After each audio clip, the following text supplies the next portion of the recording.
The Stayman convention works over the opening bid of 1 no, 2 no, 3 no, and as I mentioned, the 2 club auctions, but we're going to stick with our just 1 no, 2 no, 3 no for this lesson. And 1 no trump, 15 to 17 total points, including length points. I get that question a lot. 3 shapes for the no trump bidder. They are 5-3-3-2. Right, I've got them up here, 4-4-3-2 and 4-3-3-3.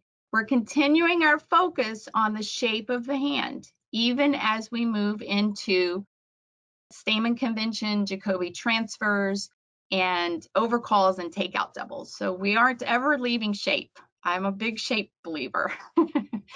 And in response, the Stayman convention is in response to this opening 1 no trump bid. If North opens 2 no trump, 20 to 21. And again, 3 clubs, because we got to go a level higher. 3 clubs is still Stayman.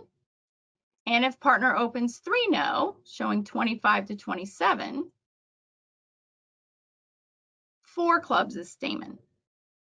Now, if we look at the ranges, 1 no, 15 to 17, 2 no, 20 to 21, 3 no, 25 to 27, logic tells us that responder doesn't need as many points to bid 2 clubs over 1 no, or 3 clubs over 2 no, or 4 clubs over 3 no. The more partner has, the fewer points responder needs. We're going to see that over 1 no trump, 2 clubs is 8 or more points. Over 2 no trump, 3 clubs is cut in half, 4 or more points. And if partner opens 3 no, well, you're already in game. So to bid 4 clubs is Gerber, you don't need any points at all. So those are our point ranges, just to get those out of the way. 1 no, 2 clubs, Stayman. 2 no, 3 clubs, Stayman. 3 no, 4 clubs, Stayman. Always talking total points.